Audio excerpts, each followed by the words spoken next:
शहरी पायाभूत सुविधा वित्तपुरवठा क्षेत्रात महत्त्वपूर्ण टप्पा गाठत नाशिक महानगरपालिकेने 200 कोटींच्या ग्रीन म्युनिसिपल बॉन्डचे National Stock Exchange of India येथे यशस्वीरित्या सूचीकरण केलंय।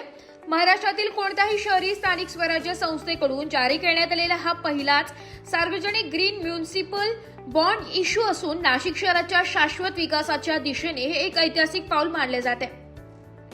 नाशिक महानगरपालिकेच्या दुसऱ्या म्युनिसिपल बॉन्ड इश्यूच्या निमित्ताने आयोजित बॉन्ड सूचीकरण समारंभ महाराष्ट्राचे मुख्यमंत्री श्री देवेंद्र फडणवीस यांच्या प्रमुख उपस्थितीत मुंबई येथे संपन्न झाला। या कार्यक्रमास राज्याचे कुंभमेळा मंत्री गिरीश महाजन, आमदार सीमा हिरे, अप्पर मुख्य सचिव नगर विकास असीम गुप्ता, मित्रा संस्थेचे मुख्य कार्यकारी अधिकारी प्रवीण परदेशी, मुख्यमंत्री कार्यालयाचे सचिव श्रीकर परदेशी, कुंभमेळा आयुक्त शेखर सिंग, नाशिक महानगर विकास प्राधिकरण आयुक्त जलज शर्मा तसेच विविध वरिष्ठ प्रशासकीय अधिकारी उपस्थित होते।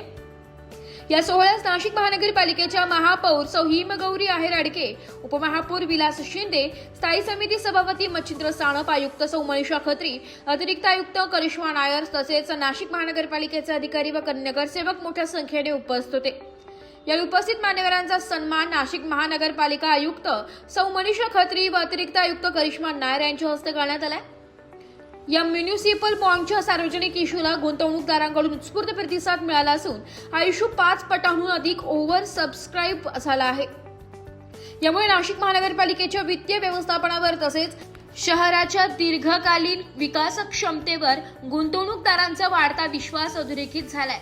ग्रीन बॉन्ड इश्यू मधून उभारण्यात आलेला निधी प्रामुख्याने आगामी सिंहस्थ कुंभमेळा लक्षात घेऊन शहरातील जल पायाभूत सुविधा अधिक मजबूत करण्यासाठी वापरण्यात येणार आहे। जगातील सर्वात मोठ्या धार्मिक समारंभापैकी एक असलेल्या सिंहस्थ कुंभमेळ्यासाठी ही पायाभूत सुविधा अत्यंत महत्त्वाची ठरणार असून शहराच्या दीर्घकालीन विकासात ग्रीन बॉन्डमुळे मोठी भर पडणार आहे। या इश्यूमधून प्राप्त झालेल्या निधीचा वापर महत्त्वाच्या प्रकल्पांसाठी करण्यात येणार आहे। मुकणे जल पुरवठा योजनेचा विस्तार, जलशुद्धीकरण प्रकल्प उभारणी, विल्होळी ते गांधीनगर दरम्यान गुरुत्वाकर्षणावर आधारित मुख्य जलवाहिनी उभारणी, सिंहस्थ कुंभमेळा तयारीसाठी साधुग्राम व निलगिरी बाग जलशुद्धीकरण प्रकल्पांसाठी आवश्यक जल पायाभूत सुविधा उभारणी। या प्रसंगी बोलताना मुख्यमंत्री फडणवीस म्हणाले की नाशिक महानगरपालिकेच्या ग्रीन बॉन्डचे यशस्वी सूचीकरण हे शहरी स्थानिक स्वराज्य संस्थांची आर्थिक स्वायत्तता अधिक सक्षम करण्याच्या दिशेने उचललेले महत्त्वपूर्ण पाऊल आहे। या माध्यमातून महाराष्ट्र राज्याची नवोन्मेषी आणि शाश्वत वित्तपुरवठा उपाययोजनांप्रती असलेली बांधिलकी अधोरेखित होते।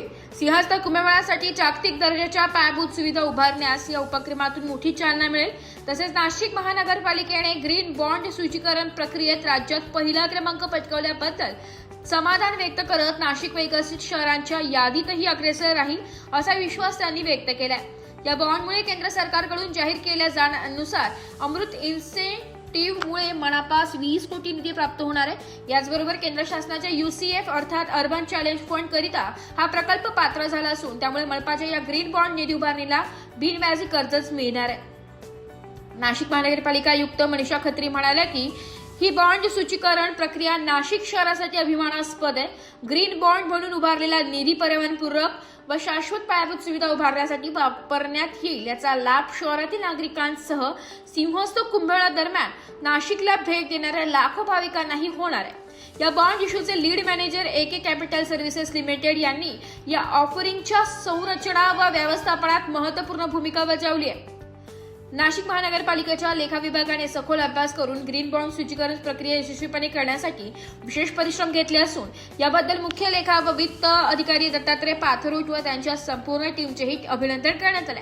भारतामध्ये पायाभूत सुविधा विकासासाठी शहरांकडून बाजाराधारित वित्त पुरवठा यंत्रणांचा वापर वाढत असून म्युनिसिपल बॉन्ड्सना सातत्याने वाढती मागणी मिळत आहे। नाशिक महानगरपालिकेच्या यशस्वी ग्रीन बॉन्ड इश्यूमुळे शहराच्या विकासाला नवी गती मिळणार असून सिंहस्थ कुंभमेळ्याच्या यशस्वी आयोजनासाठी हे एक सकारात्मक आणि दूरदृष्टीपूर्ण पाऊल ठरणार आहे।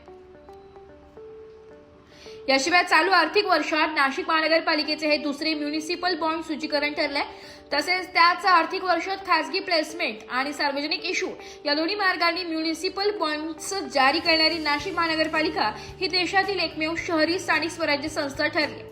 यातून शहराच्या पायाभूत सुविधा विकासासाठी महानगरपालिकेचा सक्रिय, पारदर्शक आणि नवोन्मेषी दृष्टिकोन स्पष्ट होत असून नाशिक शहराच्या शाश्वत विकासाला यामुळे निश्चितच मोठी चालना मिळणार आहे। सोहळ्याचे यशस्वी नियोजन मनपा अतिरिक्त आयुक्त प्रदीप चौधरी, उपायुक्त लक्ष्मीकांत साताळकर, रजनीकांत, शहर अभियंता संजय अग्रवाल, अधीक्षक अभियंता रवींद्र धारणकर, मुख्य लेखापरीक्षक बळवंत गायकवाड, उपमुख्य लेखापाल साहेबराव पाटील, अजय कमोद आदींसह सर्व विभाग प्रमुखांनी केले. शेवटी आभार प्रदर्शनाने या सोहळ्याची सांगता झाली. ब्युरो रिपोर्ट, नाशिक लोकशाही न्यूज, नाशिक.